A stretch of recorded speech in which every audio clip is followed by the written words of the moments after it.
Is this thing on? My Y2K heart is beating like a glow stick because I am so excited that Joel Madden is finally on the podcast. Thank you for being here. Thanks for having me. Dude, I've wanted you on the podcast forever. And then I saw you started your own podcast and I got jealous because I was like, oh man, he's never going to get on the podcast now because he has his own. I was always going to come to this podcast. Yay. I've been following it. I really love what you do.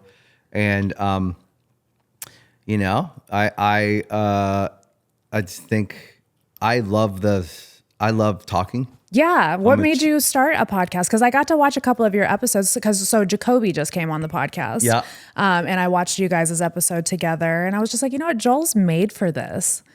Like, I think you really are made for podcasting. I think I'm just wired that way. Mm-hmm.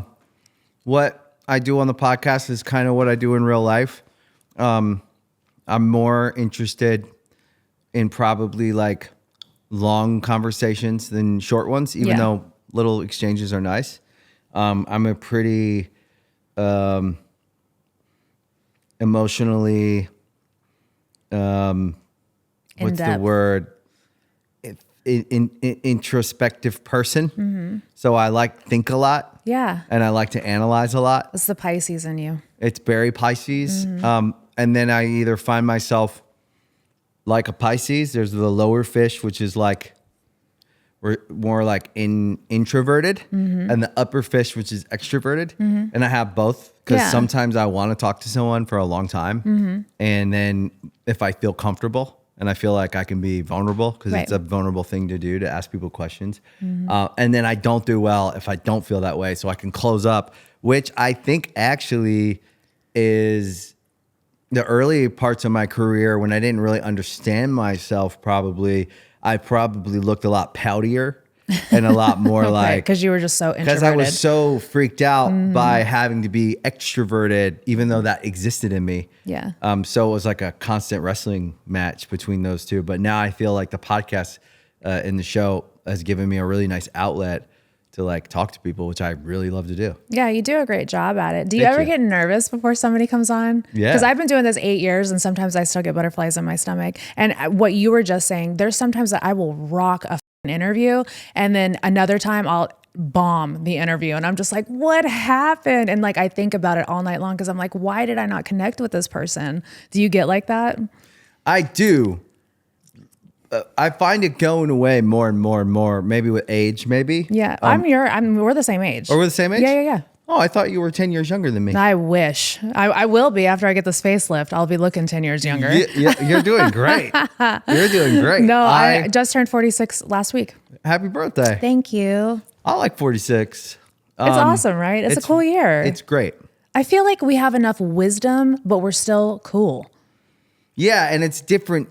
46 in 2026 is different than 46 in like 1996. Yeah, it was like Golden Girls era. It is. It's like I used to think that it was old and maybe it was me or maybe it was actually at the time because of where we were at. But I don't feel like slow at all. And I feel like I'm pretty plugged in. I mean, I have teenagers, so that keeps me in touch, I think. But yeah, I don't know. I think you're as old as you feel, maybe. Yeah, absolutely. I tell my whole team they're all younger than me and I'm just like, I don't feel like I'm 46. I feel like maybe a 28, 29-year-old trapped in my body sometimes because I still have so much energy and like, I don't know, 46 to me just doesn't seem old anymore now that I'm here, you know? Yeah. So do you feel the same way? I don't feel old at all. Yeah. I mean, and I don't mind being old. Yeah. I'm not hiding. You've earned your stripes. Definitely not hiding my age. Right. But I do feel like I need to be able to be my age. So I make decisions that feel age appropriate. You know, like I don't want to go on stage unless I am 46 on stage. Right. Do you know what I mean? Right. I don't want to go on stage and prance around and slam guitars around. Or knock like over sometimes drum you sets. do like however you are on stage is how you are. But I do definitely feel like there's something that maybe I thought you can only do it if you were young or something. I don't know. You're but now I kind of go like, if I can be me on stage and I don't have to pretend anything, then I can still go on stage. And I think that's how I feel about life. Like, I want to go if I can't be a 46-year-old dad of two teenagers who's You know what I mean? Like Yeah. I feel like our business or our industry or entertainment or even just maybe it's my thing. It could just be me. Like I'm definitely open to that just being me. But I feel like sometimes the world, it makes you feel like you're supposed to want to be younger or look younger. It tries to put you in a box, and I'll never let society put me in a box. I kind of don't mind being old. Ever. No, I don't either. Because I think we make it look good, you know? And I don't think there's any reason to ever, what is the word that they use all the time? It's not age shaming, but I forget what it is, where they are always like telling you that you have to act your age. And it's like, no, you don't have to act your age. Like we are a different breed, you know, like we're Gen, what are we? Gen Z? Gen Z, right? We're Gen X. Are we Gen X? Yeah, we're Gen X. Is very. Yeah. You're far off from. It goes Gen X. Gen X. It goes Gen X. Yeah. Millennials. Yeah. Gen Z. Gen Z. Okay, I always get those mixed up. Yeah. Yeah. So I always get them mixed up. I believe Nicole is a millennial. Is she really? I think so. She's another person who has just aged so beautifully, still looks young. Yeah, I mean, like crazy. you lucked out. You guys are a hot couple. I got very lucky with her because she's way above my. She's smart. She's beautiful. She's classy. Guys compliment each other. So she's a one of a kind, 101. Like I just feel like I lucked out with her. But she's a millennial. I say it all the time. I'm like, you're actually a millennial. 81, I think millennials started in 80. So I'm 80. So you're 1980. So I think you're a millennial. No, I think. Are you sure? Give that a Google. We have to check that. Ask ChatGPT. Yeah. Ask Sunny. Where's Sunny? Have you named your ChatGPT yet? No. I named mine. Sunny. We love her. We think it's a her. We're not sure. She's 81. You're right. Wow. So I missed it by a year. You are. You're Gen X. Right. And she's a millennial. Yes. So I don't know why that matters so much, but it does. Yeah. It's just literally just a few Gen months X off. is kind of cool. I feel like we earned Cool. we're the OGs. We earned our stripes. Yeah. So let's bring it all the way back because, you know, Good Charlotte, just you guys really paved the way for so many people, and especially the genre of music that you guys did. And we were just talking about that whenever we first started, that how you guys are like the OGs. And That was nice of you to say.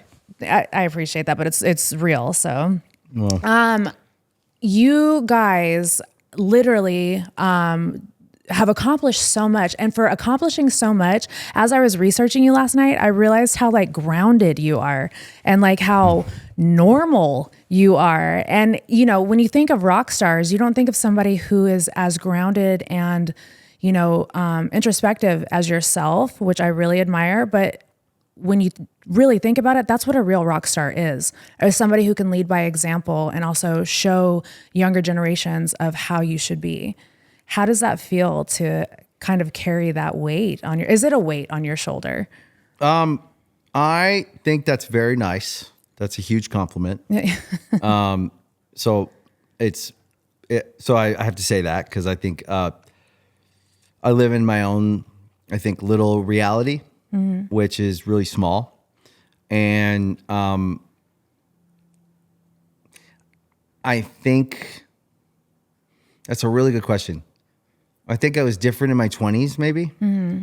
But so it's not an easy answer, right? Right. Because There's layers to it. There's layers to it. The way, I guess, if I'm trying to explain how I feel from my perspective, when you put it that way, which I like, again, I said is a really nice compliment. I think I grew up in a very simple place and way, and I had a very unique family life, and I think that set me up to probably go in like one or two directions. And so I think growing up in the middle of nowhere, my mom was super religious. I wasn't allowed to do anything. My dad left when I was young. All those things kind of like just the top line stuff. It's a lot more complicated than that, as anyone who knows. Like life is so much more complicated, and there's so many different, my story will be a bit different than my mom's story. Her perspective, she'd say this, I'd say that. My dad would have said this. So I think there's a lot of like, everyone's living their own personal life inside of a family life, even if it's like tragic or troubled. I always say that you can grow up in the same house, a different home. Yes. Because my little sister will tell you a completely different story of growing up. And I'm like, where did so I get it. But I your understand. experience is yours. Exactly. And your memory is yours. And I think, so all that to say, by the way, no answer I give you today is going to be short. It's okay. I don't mind. I like listening to you talk. I ramble on. No, we like it.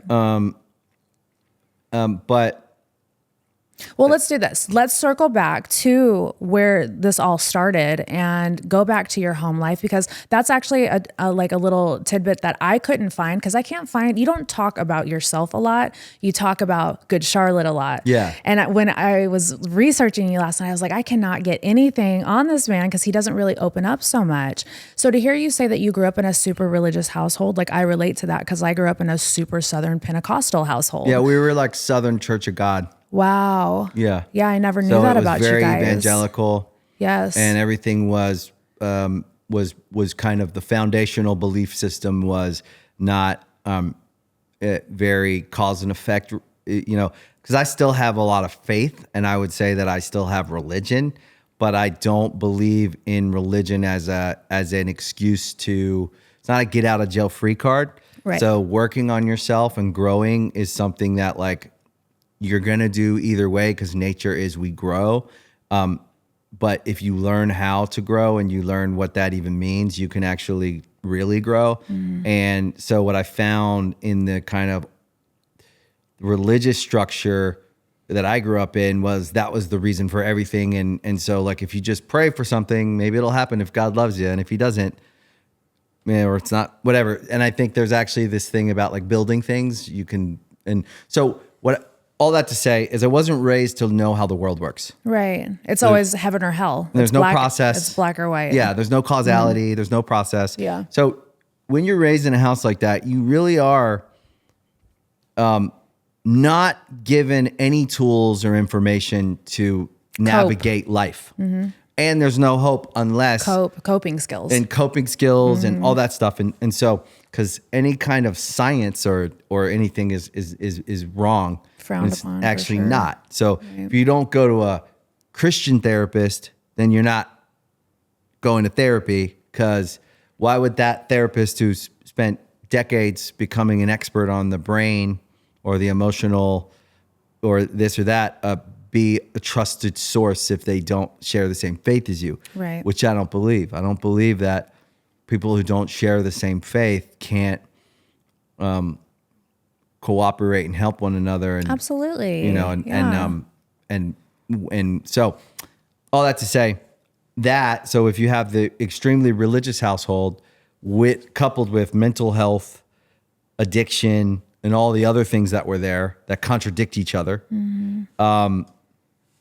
it's a very, and then also poverty. So you have money problems, you have addiction problems, you have mental health problems, and then you have overtones of like explicit religious, all that is like the religious trauma. Right. It's trauma, what it is. and it's like the perfect, because I have it too. Yeah. So it's the perfect recipe for someone to go forth into the world with a bunch of baggage, a bunch of issues, a bunch of unresolved things, a bunch of questions, and no know-how in how the world works and how life works and what process is and how does success work, and then also low self-esteem, because when also neglect in the house, there's all kinds of stuff in the house. So there was just a big messy bag of stuff there. And then I think we left home, fled home essentially at like 17, 18. Can we pause right there for a second? When you talk about addiction and mental health in the household, are you talking about yourself or your Not parents? Me. Okay, so you're talking my family. So my dad. So it does run in the family. Yeah, my dad you're very was open about your mental health too, and I love that about you. Yeah, my dad was an alcoholic. He died from it. my family members, which I don't feel it's important to say who, Right.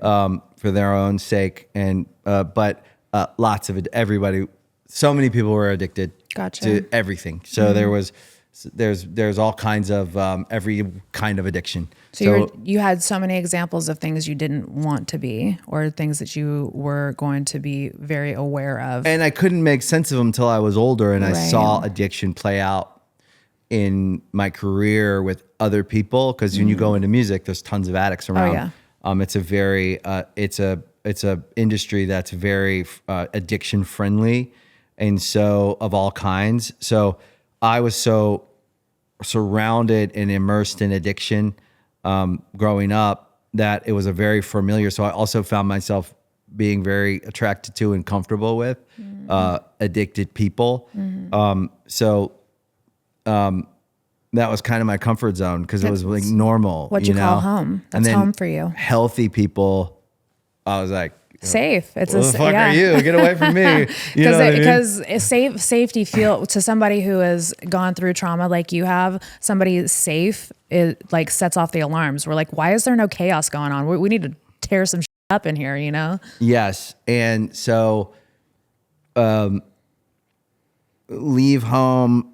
So you said you guys fled from home. Yeah. What does that entail? Because I fled from home too at 14. So my brother had ran away. My older brother had ran away when I was about 15, and we were very close. So it was very painful. And then my mom and us were always moving because we were always my dad had left, which was also very painful, and I was very angry. And then my mom, who struggled with a lot of health and mental health and all that, really struggled to keep it together. So we were always moving all the time. There was like, we get evicted, or we have to live with someone, or we're living with some people from church, or so we're moving around. And I got very good at like moving in, like, we had this like Astro minivan that like only 2 of the doors worked and the back doors. And we would like load all our shit in and we would move. And it was like literally like trash bags, a suitcase, and like boxes. I still pack my houses in trash bags. You know, yeah, like put it all in a trash bag. Yeah. Some nice trash bags now, but they're strong as hell. I'm very good at moving. Yeah. But I'm also like very skittish about houses and moving and stuff. So it's funny. I've worked on it though. When you say skittish, what do you mean by that? Like, is like something freak you out in the house, or do things have to be a certain way? I don't unpack for a very long time. Oh, because you don't feel safe enough. I don't feel like it's real. And it's so funny because we just built our like forever home, like our dream home. And it took us a long time. Nicole's very loving, very patient, but she's had to deal with stuff. I don't think she's very compassionate, but she doesn't always understand. And over the years, she's gotten to, because she knows me and she knows my story. And so that's what we do with our partners. We get to know each other, them, and you learn their little quirks, and they come from stuff, you know? Yeah. And she's been very patient, but I always have to have one room in the house that's like still in boxes, and it's stuff I can't, and it's stuff I won't throw away, or it's stuff, you know. And it's funny because like it's like my thing. It's like your thing, but we have it like, it's a beautiful house, but don't go in that room. Skip Joel's room. That's Joel's room. But it's like, I've been working it out, and like we're in a good place with it, and it's like it's contained. You deserve to unpack. Yes. You know, yes. like you got to go back and hug your inner child and let them know that you deserve to unpack. Absolutely. Yeah. And I've been, I've been in therapy now for 13, 14 years, and that's how long it takes for a lot of this stuff. Healing is not overnight. And I preach that on this podcast so much. I feel like we're never healed. I feel like our journey is to learn and to just keep healing through life. Like it doesn't matter if I conquer one thing, the next thing pops up, you know? So I just feel like we're always on this journey to learn and to teach people what we're learning along the way. Yeah. I think it's self-esteem. You know, I think it's when you grow up in a place where there's a lot of unsafety, or confusion or instability or whatever it is. And your parents are trying their best, or maybe they're not. I don't know. I think mine did. I think mine were, my parents were honest people with a lot of problems. And you have to think of how they were raised. And how they were raised. That's where I've had to put myself at with my parents. And generational trauma exactly is a real thing.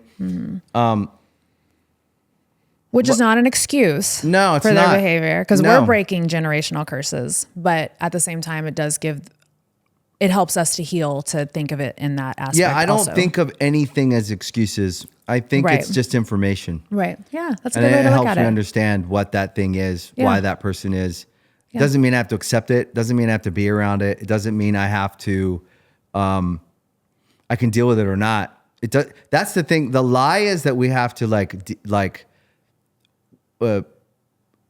we have to make things work, or we have to forgive or accept. Like, you can forgive and still never see someone again if you want to. Absolutely. I really believe in autonomy. And I think that you deserve to have the life you want to have and live in, and protect your peace at whatever cost it is, and have boundaries. And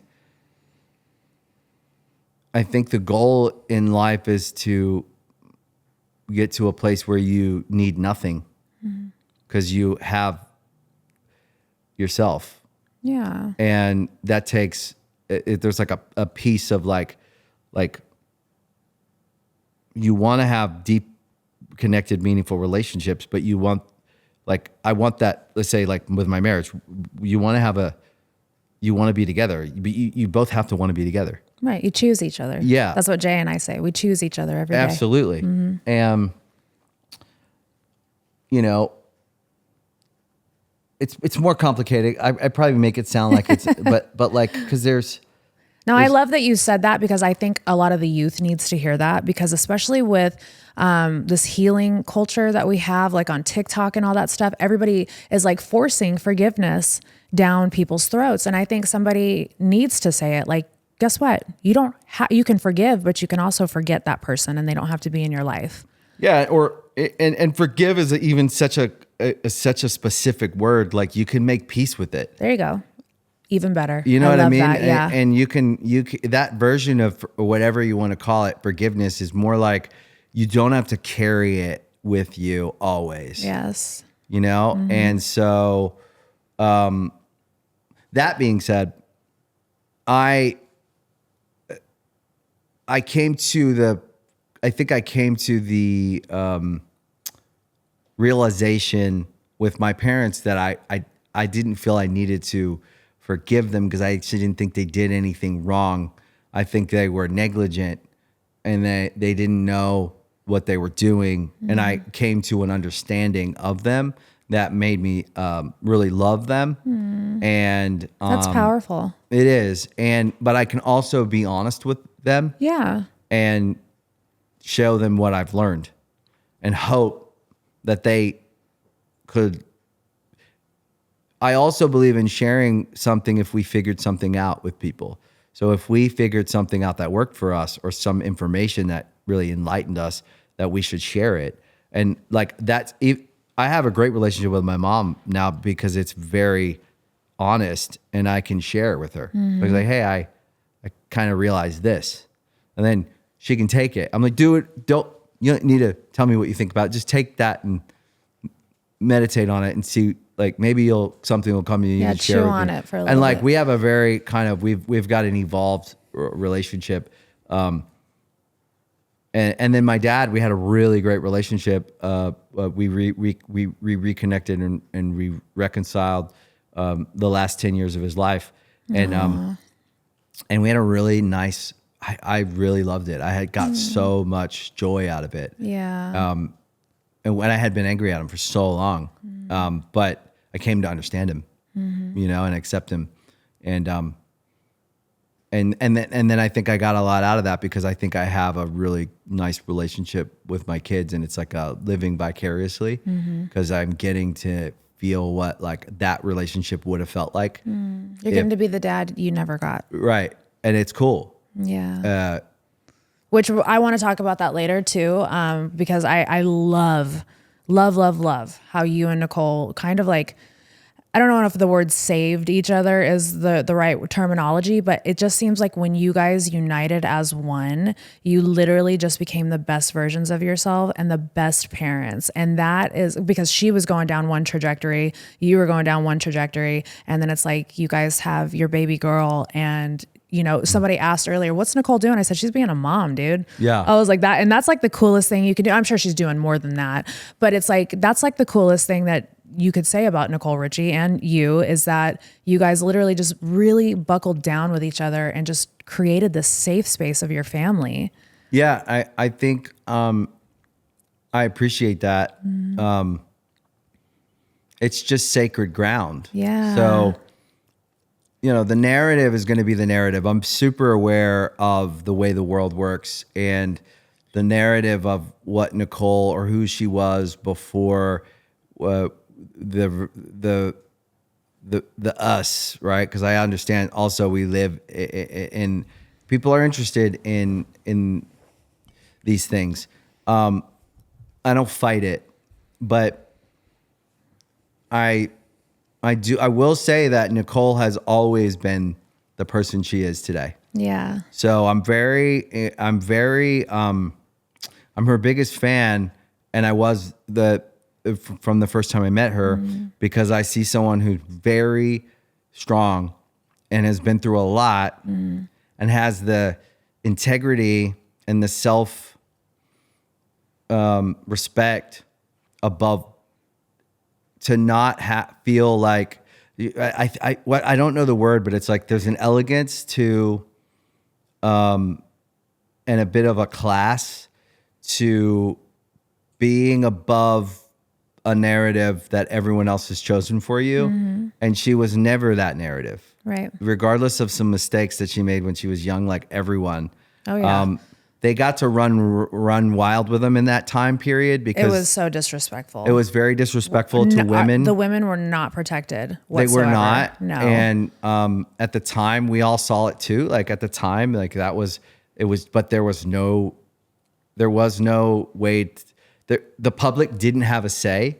So the narrative would become the narrative, and the people that were reading it could participate in it, or they could be like, I don't believe that. And certainly just like, but now people can say it. So things can build and there can become like the court of public opinion is real now. Yeah. Where it wasn't really back then, like there was no social media. So whereas today when there's a narrative that feels like maybe that's not the whole story. Yeah. People can speak up. I mean, there's like these TikTok sleuths and there's people, there's all this stuff. And I'm going to tell you what, TikTok is like the FBI. You can really they will see find like, out you can everything. Really, you can really like, so that being said, the person that I met is the person that I'm with. Yeah. And so I didn't save her. Yeah. At the time, I also think we were young. We were in our 20s and I was especially emotionally, still like really underdeveloped and like not functioning as high as I was immature. Right. And so I had my own work to do, but I think it was very clear and easy when you meet the person that you love and when you have the things that I valued always and my core was like, I want to meet a nice girl and settle down and have some kids and hopefully have a nice family. It was kind of the dream I always had because I didn't know what that felt like. Right. And so it was kind of like a far-fetched dream for me, but I still kind of like really hoped for it. And then, we got together and we had our kids and we're now 19 years or this year will be 20 years in like December. Crazy. It'll be 20 years since we, met. Yeah. And, which in Hollywood, that is unheard of. It's kind of crazy. It happens, but it's very rare that you guys have this long lasting love. And I think how protective you are over her, like in every interview that I've seen, you're always very protective of her. And like, I don't know, you guys just didn't live your lives, out loud. You guys kind of like sheltered yourselves, and you can see the big shift when you guys get together. So yeah, maybe saved each other wasn't the right word, but in a sense, you guys really buckled in with each other. Whether you guys went through behind closed doors, none of it got leaked. Like nobody knows any of the drama, and I think that's so cool because that's almost impossible to do with people that are of you guys' stature. I agree. I just, but I also, He's like, I don't know how we did it. but I think like, I think you guys are probably the same. Oh, honey, I blast our shit everywhere, but I own what we've been through, and like I talk about my past and I talk about things that my husband and I have been through, but I think you guys are coming from when you share, I think you're coming from a place of helping people. Absolutely. And that's yes, there's absolutely. a lot of, so I think it's the same kind of integrity. Yeah. I don't think that, I think that we live in the world.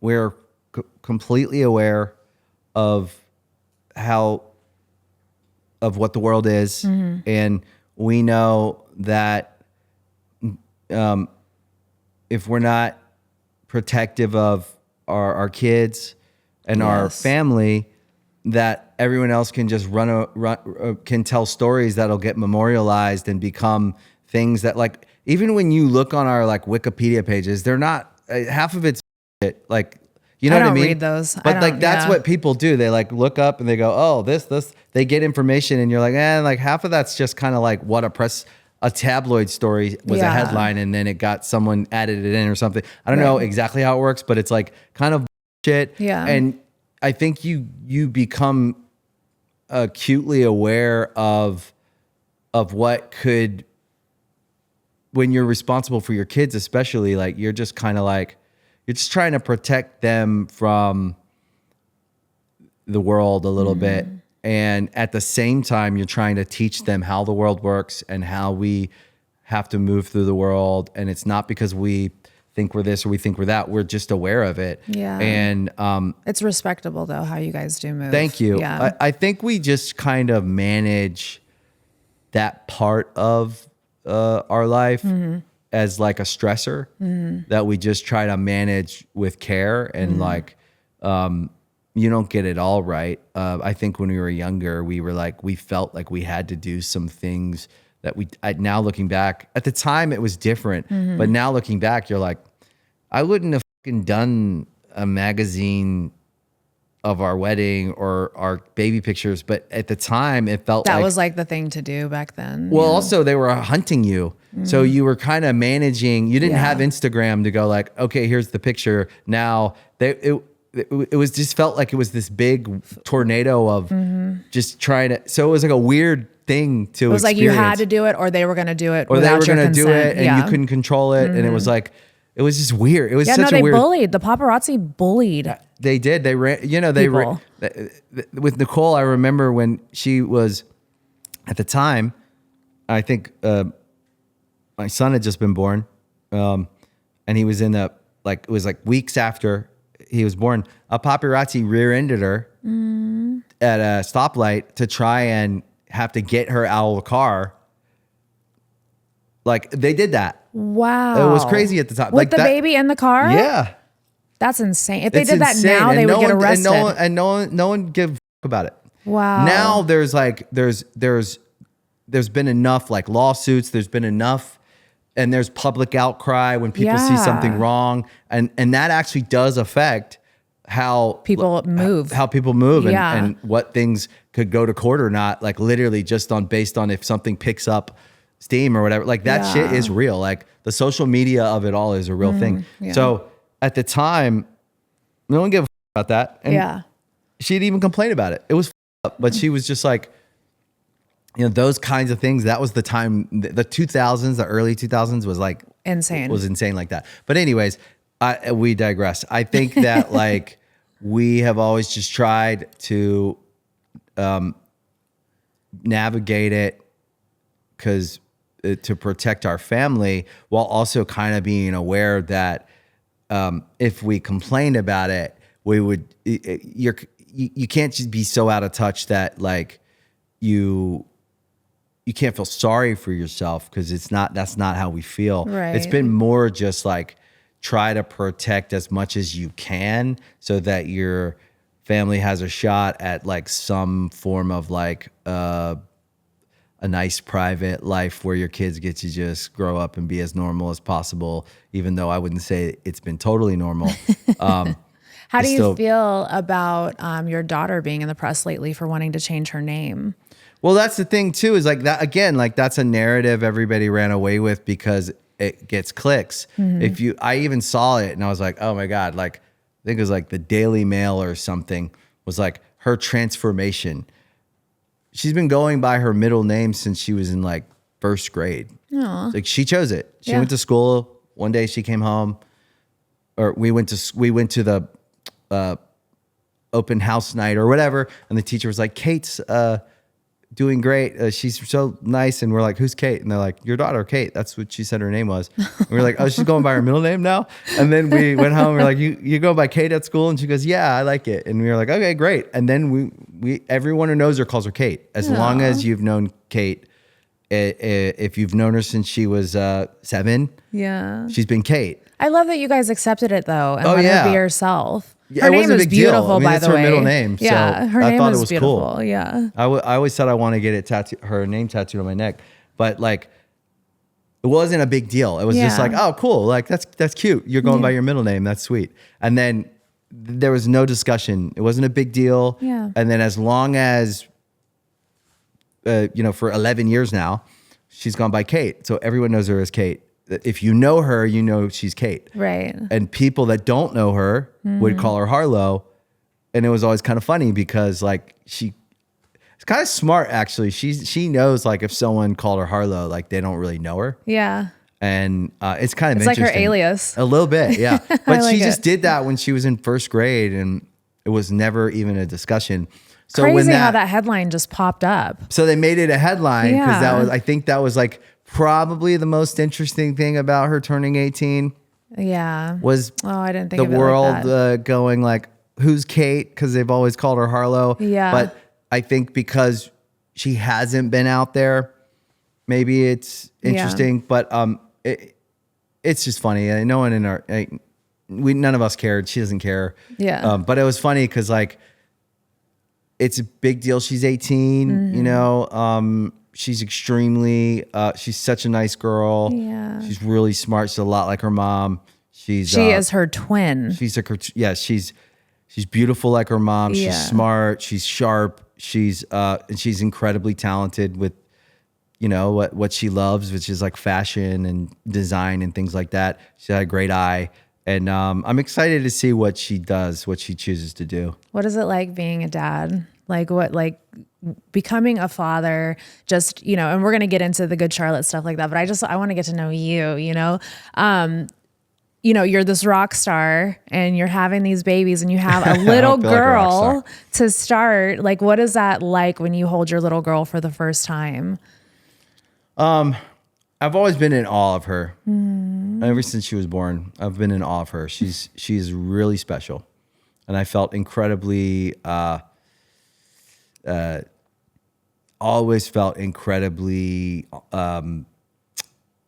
what's the word? Lucky? Lucky is a word, but it's beyond that. I feel, I've always been in awe of her. She's special. I've always, ever since she was born, first time I held her, I was the first person to hold her. And I knew she was special.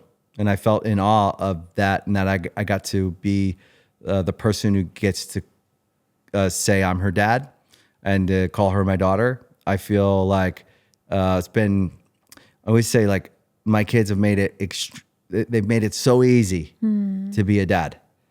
They are such easy people. So it's not been some big sacrifice to be their dad. Yeah. Well, they're a product of their environment. Yeah. And it feels to me like I was given a gift from God, these kids, because they are really cool, easy, fun, and they make me happy. They make me smile. They make me, and I've never worried about them. I mean, you worry when they're little about maybe becoming a parent can be nerve-wracking or whatever, and you just want to keep them safe and all that. But they're so smart. They know who they are. And I always give them Nicole's like that. When you get to know her, you're not worried about her. She's so sharp and she's so strong. And I feel like they got that. She gives off those vibes for sure. Yeah, she doesn't give off any damsel in distress vibes. No, she's definitely doing what she wants. And I feel like my kids got all that from her. Yeah. So I just feel lucky. I feel like I've been the luckiest guy in the world with my wife and kids. I love hearing you talk about your family. So let's circle back to you fleeing home. That's where we left off. Fled home. How old were you when you left home? I think I was 18. Just turned 18. Okay, so you guys had already started the band though. Didn't you start the band at 15? Yeah. Okay, so take me into the bedroom with you and Benji forming this band. Where did music come into play for you guys? Was that your escape? Yeah, I think it was really hard at the time. My dad had left. A lot of turmoil in the house, a lot of money problems. School was hard. And I think music was, and you know, it's tough. Like you're a teenager and like, you're just trying to figure out who you are. And I'm not a huge guy, but I was especially not like tall or cool when I was 15. So it was I don't think any of us were. Yeah, I was like, we're trying to figure ourselves out. Man. Yeah. So I think when we started to discover music, and I felt like for the first time when I found these bands and stuff, I started to identify with like I could dress that way and feel cool. And it's like an alter ego. Yeah, and the music made me feel cool, and it gave me somewhere I think it gave us somewhere to escape to, where it felt like there was also like immediately we started dreaming. Immediately, the very first day we started Good Charlotte was just me and Benji in our bedroom. Yeah, we were like, we're gonna start a band, and we started thinking of names, and we came up with Good Charlotte, and then we had a dream, and then we were fully focused on that, and it was like escape from all the stuff. And then that became the mission. And then I think the mission gave us a lot of hope and a lot of purpose. And we just started working on it every day. We started writing songs. If we weren't writing songs, we were reading magazine articles. We were trying to figure out how they do it. And we were like, from day one, we were focused on like, how do you do that? We're going to do it, figuring it out. Then we found our band members, Paul, our bass player, were these childhood friends? They were in school. We were asking around. We were like, is anyone like anybody can join the band? Yeah. And I knew his sister, and then he was a grade under us, and he was a bass player, and we were like, do you want to be in our band? And he was like, sure. That's it. And then we had our first band practice, and it was like that. We were just putting it together, and I think it just. What was that first practice like? Because I'm sure did you guys have any musical experience? No, we had no. You guys were just in the garage, just hammering away on whatever. We didn't have any instruments. Then we got a guitar. It's like guitar, and Paul taught Benj like 3 chords. Oh. And then Benj had 3 chords, and we started writing songs with those. And then a guy at church gave us like a bass. And we had a little karaoke machine, and this like old little karaoke machine that had tapes. And we would like plug a guitar in and a mic in, and we would make little songs on it. And that's how we wrote our first songs. Wow. And it was crazy. Kids these days could never even imagine the shit that we had to improvise and come up with. The amount of work that it took. That it takes, to even just get places. Yes. Because now you can make a video and it goes viral and you have a record deal. And you do it on your phone. Yeah, it's crazy. But back in the day, like you guys had to do like, what you guys did. It was so hard. But it wasn't hard at the time. Right. It was exciting. Yeah. But if gave you something that gave you hope. Yes. Yeah. But if you said, okay, now you have to go back and do it again the same way, I'd be like, hell no, I'm not doing that. Yeah. Well, because you were on the journey. You had those blinders on, and you were just like, I have a goal, and this is what I'm gonna do. Yes. So take me on this journey. You guys form Good Charlotte. You guys are in the garage making music. you and Benji, you know, twins, best friends, I'm assuming, Yeah, obviously. best friends. And But we'll like- talk about you guys' relationship in a minute, but take me on this journey with Good Charlotte, because I love the fact that you guys picked out the name Good Charlotte, because just from my husband's been in the music industry a long time. I've been around the music industry a long time, Yeah. and I've never heard one bad word about you guys. Oh, really? I have always, he said, oh, really? That's a nice thing to hear. No, I swear, I always hear how you guys are always trying to lift people up and always trying to help people. That's one thing I've always heard about you guys. I'd agree with that. Which I think is really cool. I love, like I was saying, I love that you came up with the name Good Charlotte. But so take me on this journey of leaving home. You guys are 18. You're still doing Good Charlotte. Are you playing shows? Where are you at in this moment? So at that point, we had the band for a couple of years. We were graduating high school, barely. Just so you know, I'm looking at notes over here. I'm not over here playing like No, I like that. That's smart. chess or anything. That's very smart. I should have one of those for my podcast. Oh, it's the best. And Taking then notes. you sit there and you just scroll through. How's my mic level? Does it have to be so low? I'm so used to hiding behind my microphone at my desk. I like to hide too. Me too. I'll be in the middle of the interview and she'll be like, put the mic down. And I'm just like right here. I'm a detail guy. Yeah. When you come to my set, which you have to come sometime, every angle has been carefully toiled over. Curated. Yeah. That's how I am too. I'm not gonna lie about it. So we're 18. We're going on this journey with, you guys have had the band for a little while. So we were 18. I think we had just graduated, which barely happened. My mom really wanted me to graduate. And I have all kinds of learning disabilities and ADHD and all that stuff, you know, the creative stuff. And but at the time, you know, in Southern Maryland, there's not a lot of Back then, resources for back that time frame, nobody Yeah, cared I that don't we give a could pay attention in school. Yeah. I was the same way. I literally could not. I would rock back and forth in my desk, like I just couldn't do it. and getting an understanding of like dyslexia, learning stuff, ADHD in my older life helped me actually understand and be way better. Had I learned it then, I think I would have excelled in really, but it's a different time. So Yeah. anyways, barely graduate. We're getting evicted for like the last time. And we kind of just say to our mom, we're gone. You just take care of, our sister was still at home. My younger sister, who's a year and a half, 2 years younger. And so we just left, and we lived down in the really far down in the country, and we like walked down this like country road to this country store that was at the end of the road, and there was a payphone, and we called, because there's no cell phones, at least we didn't have one at the time. Well, I think we had beepers back then. Yeah, it there was beepers. Yeah. We didn't have them, but like there were beepers. We called my friend who had a car. He came and picked us up. We went and stayed at his house, and then we started figuring it out. I remember our first little apartment we got, because we always worked jobs, so I always had to help.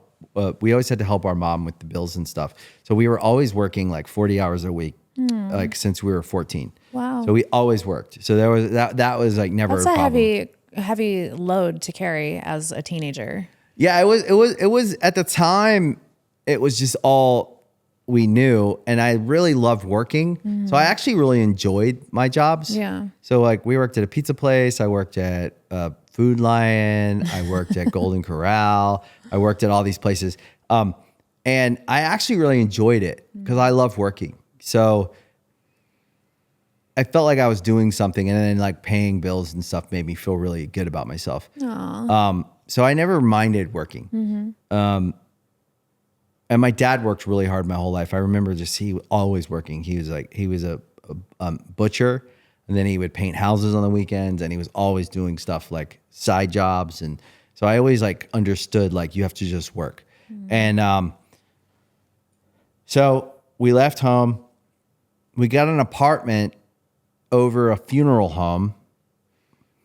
It was like this little little apartment they rented out. Like they had like 2 or 3 little apartments above this like funeral home, and this family, like it was really weird. Were they cooking people down below? They were like preparing bodies. Like, What? Yeah, like were they cremating them too? maybe, I don't know. Does it smell like refried beans? You know, Because I've heard that before. I don't know. I think I blocked it out, but it was like our first apartment. But I mean, congratulations for sure. And it was weird. And they had like they had like an adult son who lived in one of them who managed the apartments, but he was a drug addict. And he was like weird. And he's like partying every night. And he would get like out of his mind on like whatever. And he would like beat on our door. Oh, and it was like very traumatic because we hadn't even been out in the world. And like, so you're our like, first we're going apartment, back home.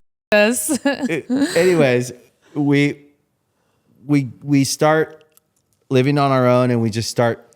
The whole focus is Good Charlotte. Everything is about Good Charlotte. So we're working jobs, and we ended up moving up to Annapolis, Maryland, where there was a lot of bars. So we started playing all the bars, and we moved up there for that because there was like a local like music like bar scene, and we started playing acoustic sets at bars all the time, and we were saving our money. We were buying band equipment. We were booking shows, and we just started trying to make it. It was the 90s, you know, so it was all very make a demo tape, you're passing it out, and then somewhere in there, we started to kind of like build a little local following, you know, and then we just stayed on it.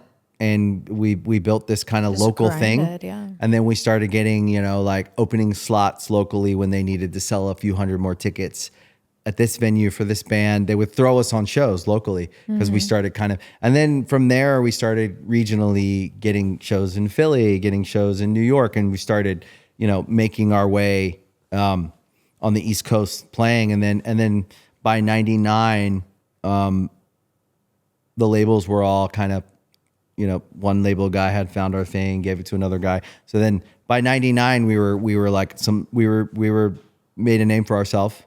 And then the typical kind of classic local radio station plays us. All the labels then kind of jump. Then there's a big thing, bidding war, all that stuff. And we end up getting signed. And we signed to Sony back in like 99. And then we just never that up. Yeah. Once we got that opportunity. Foot on their necks. Yeah. That was easy work from the jobs we had and the hours we put in at our real jobs. The opportunity to get paid, to make a living, and we signed a big record deal, signed a big publishing deal, bought our mom a place, and then just got in the van, started working. And Nobody knows what the van is like. I'm telling you, Jay and I had a van too when we first started off, and it is rough. Yeah, it's real. It's real. You're just you're slugging it out, and then. By 2002, you know, we had our second record. That's the one that everyone kind of knows us for. Yeah. And well, in 2000, you guys started getting a buzz with the song "Little Things." Yeah. And that's kind of where you guys got your buzz. And then you opened up for, was it Blink 182? And was that like your big first break? Or did I misread that somewhere? Well, we did open for Blink on a local show. I would say it probably contributed. It's one of the breaks. I think there was a bunch of that. We got offered the Lit tour when they were doing the East Coast. We did that. We did Eve 6. We did a bunch of like those radio bands in the 90s, all that stuff. So we were doing all that stuff. And I would say those were like all big breaks. Yeah. Yeah.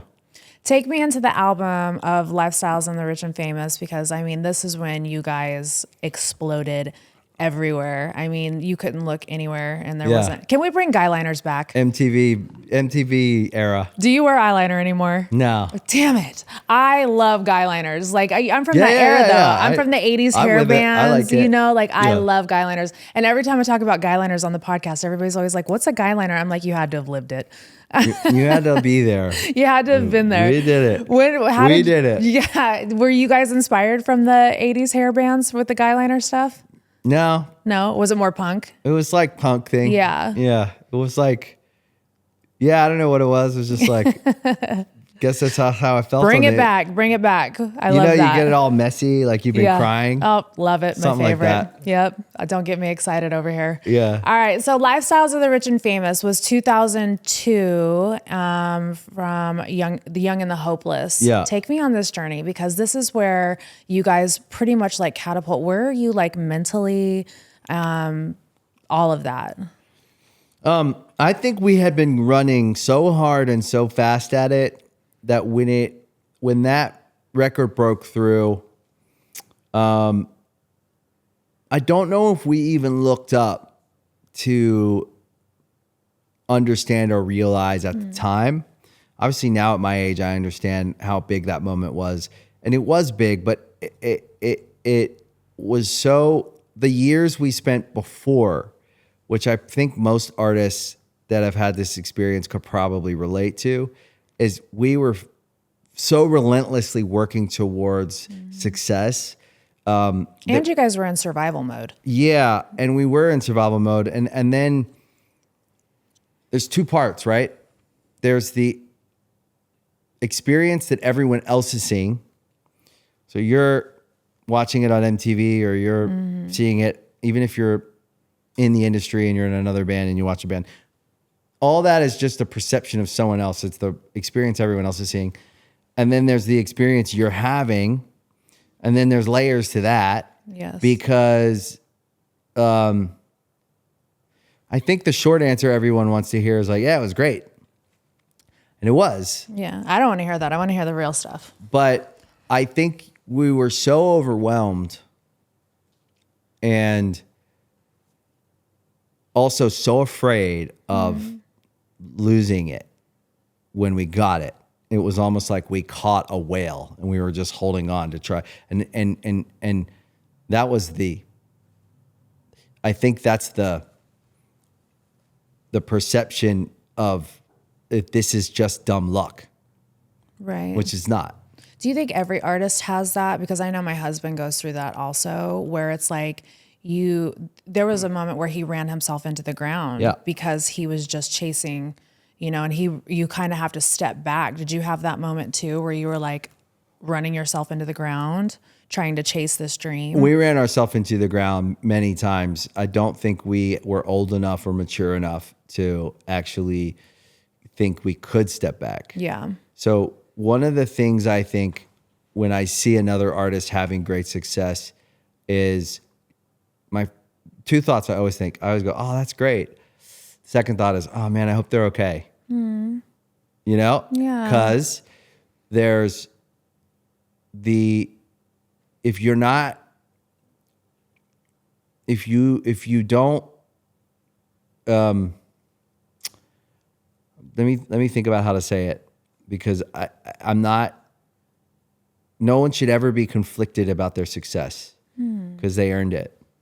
But they should be thoughtful and they should give themselves the space to decide what they want to do, how they want to participate, how fast do they want to go, how much do they want to do, and not feel like they owe their success anything. How long did it take you to figure that out? Probably I was 40. So, Yeah. Yeah. So I think one of the things I love about your husband is I think he had to take a long, winding road to get to his success. So I do think he is more aware of, I think he's more mature. And so he can actually stop, even though it's hard to sometimes because you're overwhelmed by the flow of information is just so much. The deal flow is so wide and far and reaching, and it's all coming at you from all the experience of success feels something like that. It's like it's coming at you from all angles, and you don't want to, the old saying "make hay while the sun shines" is real. Like there's opportunistic moments where you have to take you have to be in that moment, and you want to be ready and able to capitalize on opportunity and what other people will call luck is more just like you were going down the road for so fucking long, and then you hit this moment where all the work you did stacked up, and there was like a momentum thing. There's a bunch of things. You have to have talent. You have to have smarts. You have to have work ethic. You have to have all that to get to that moment, and then you want to be able to show up for that moment. But then that moment can overwhelm you. So you do have to find a dance, and you do have to be aware of what makes you happy. You have to be aware of yourself, and you have to be able to take a knee here and there so that you don't burn out and just completely implode and become bitter, or become so passive aggressive because you don't feel like you have a choice, or become a shell of a person because you've just given everything to the world. And so I think that's the complicated nature of fame, success, and all of that wrapped up, right? Yeah. So in your 20s, I think this is the good part about it happening in your 20s. You're kind of naive. Yeah, and I feel like more resilient in More a way, resilient in that way. because I don't know, it just doesn't sink in. Oh, there's more novelty in your 20s. Right. In your 40s, there's less novelty. Right. So, it's all novel in your 20s. Right. You haven't seen anything. Right. And especially us, we were from nowhere. So we had never been on a plane till we were 19. So we were like, everything was f***ing amazing. Yeah. And so there's a bit of a drug in that where you'll go anywhere and do anything because you've never been to Australia, you've never been to Japan, you've never been to Europe, you've never been. So you're primed to go and work and take over the world. And we ran through, from the day we started the band at 15 to probably 31 or 32, we just ran nonstop. We would come home for 2 months, make a record, go right back out, and but then right around the, when I had my kids, I was 29, 30, and that was the first time where I was like, whoa, I don't have Nicole and the kids and stuff. That was the first time where I was like, oh, like maybe this feels more important than that. And then I stopped and started kind of reflecting on what are we doing? How do we work all that? But in our 20s, I think we were just so focused. When 2002, when the record hit, we knew, we could feel it. But if you asked me to recall some memories, I don't think I could. Yeah, I don't remember just even anything. where was your mental health in that era? It was not good. Not good. Just literally. Did you ever deal with addiction issues or alcoholism or any of that? Because I feel like I've never seen any of that in the headlines. I never had an addiction thing. I had a very complicated kind of strange relationship with alcohol because it was and because it was so, it had destroyed my family and the extended family, and I've seen so much bad that I never did. I never did cocaine. I never did any drugs because they terrified me, because I've seen so many people in my life growing up that had in some way, shape, or form ruined their life from cocaine, heroin. Obviously late in the 90s, like Oxycontin started in the 2000s, all that stuff. I stayed away from it because it was I saw it firsthand, and it always was so familiar and so bad. Right.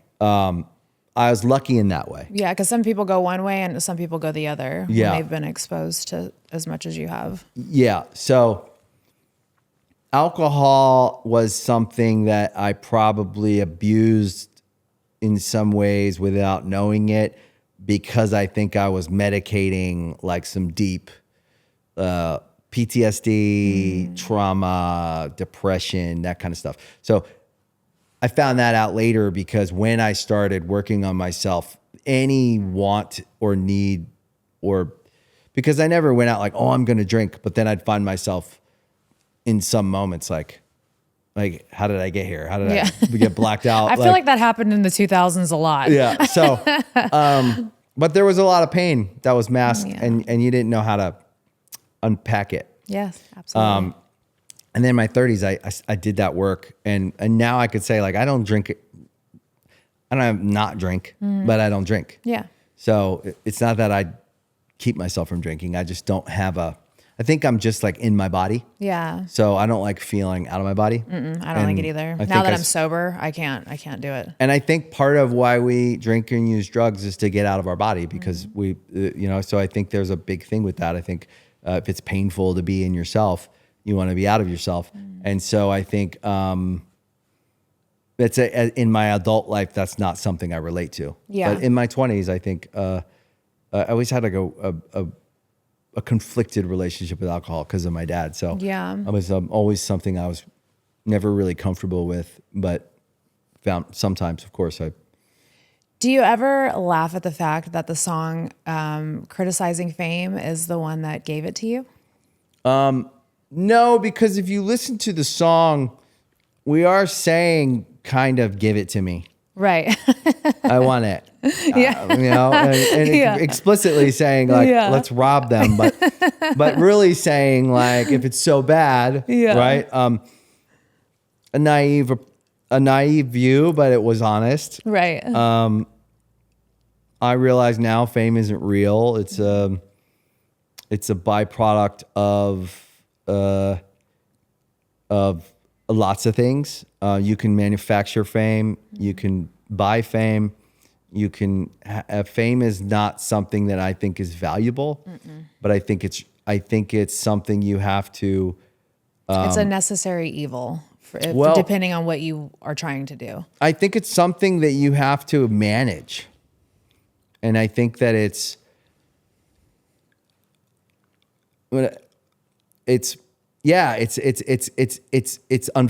not even like, I don't even say like, unfortunately, it's something that comes with achieving things. And so but in the modern world, everyone's famous. So Right. so then you start to kind of look at like, well, what kind of fame do you want to have? Right. Right. You could At what level? Yeah. You could be there are internet personalities that make fame for themselves by pissing people off. Yeah. There's people who make fame for themselves by degrading themselves. And it's all a choice. I've come to like a more like surgical feeling towards it. Like you can choose it, and you can also choose to avoid it sometimes. Yes. And so I think I always tell my kids, I'm like, if you trust me, you don't want to be known for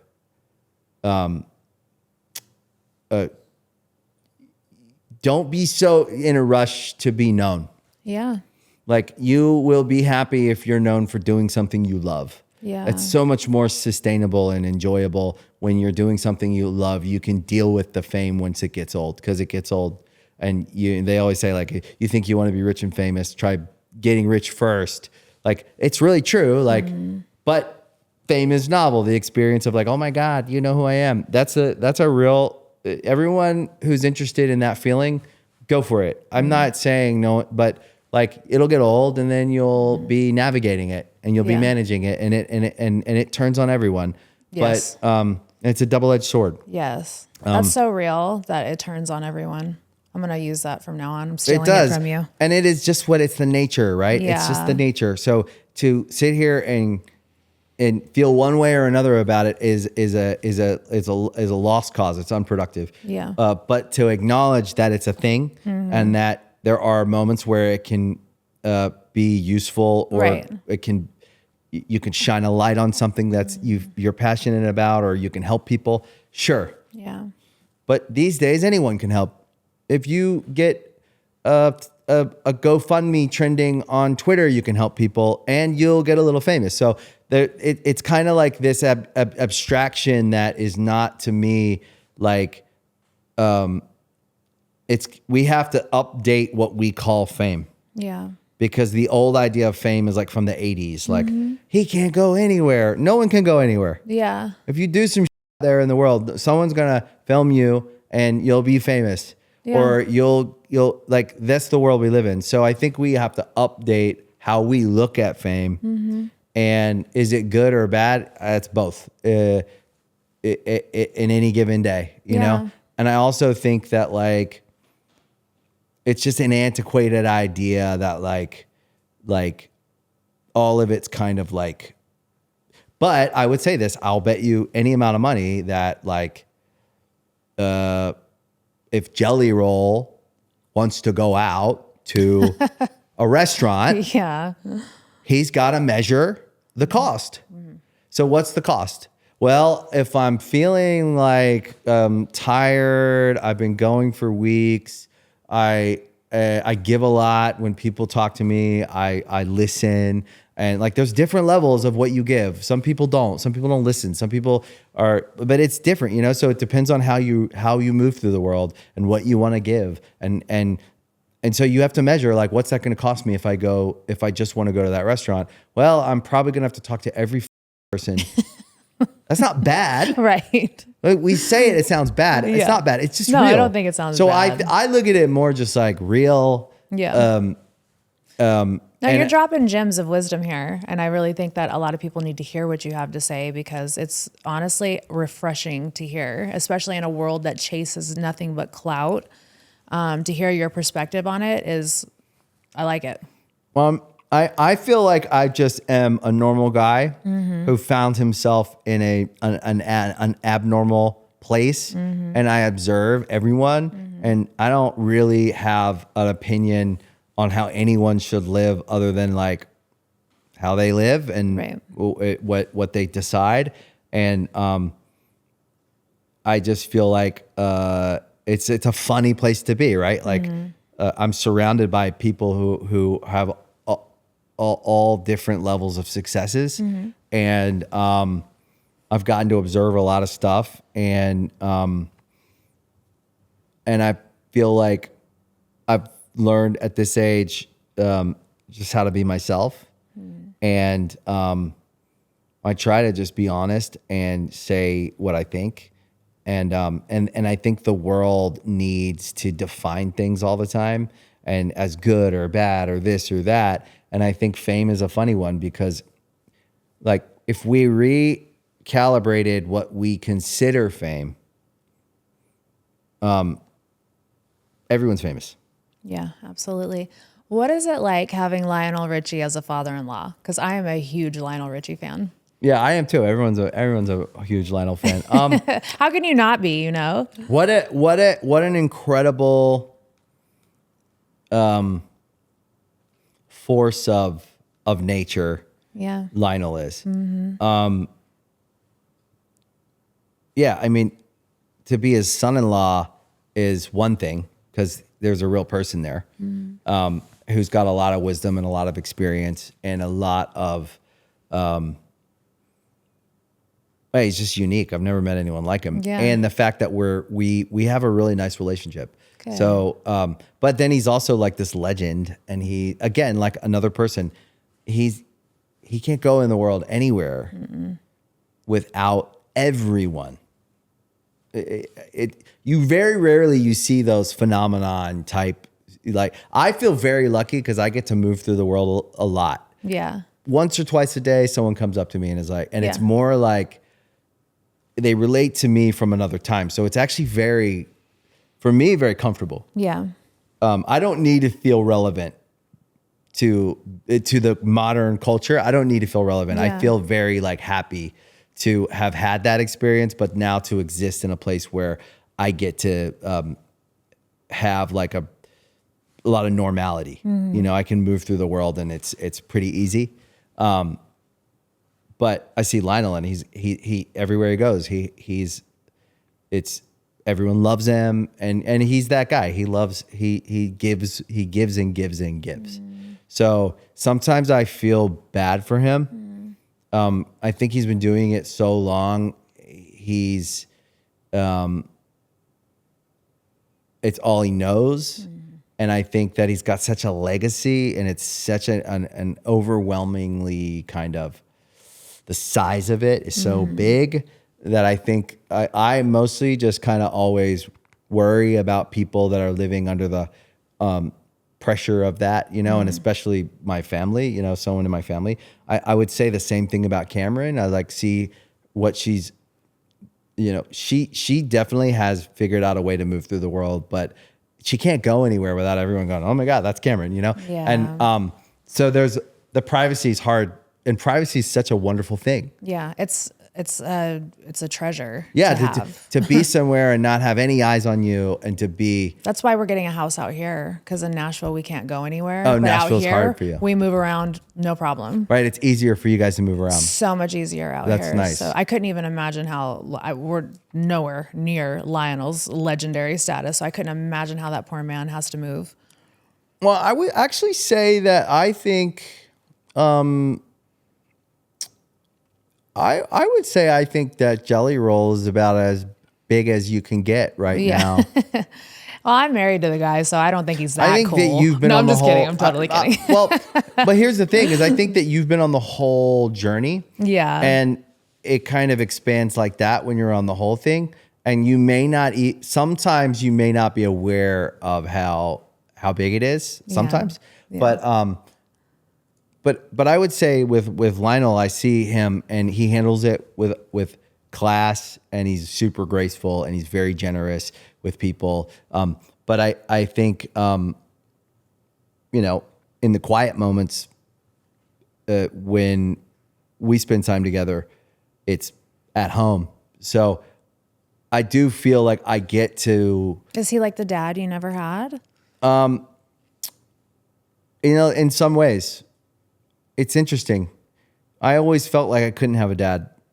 So I don't know if I let anyone be my dad. But he is the only dad I have. Right. And rest in peace to my dad, who we had a really nice relationship when he passed away. And I do feel like when he died, the last, it's been 7 years. It'll be 7 years in March.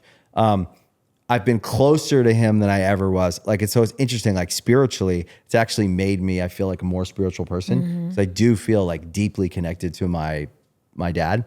But Lionel is my only dad. Earthbound dad. Yeah. But there are a couple other men that are like father figures to me. That's amazing. And I would say I'm really lucky. I have a couple. My brother-in-law, his dad. There's a couple guys who I love deeply and who have been incredibly supportive, and I feel very, very lucky to have them in my life. But Lionel is he has been. He's been the dad. He's in a lot of ways, and I think I'm lucky to have him as a dad-in-law. I've heard horror stories about father-in-laws. Yeah.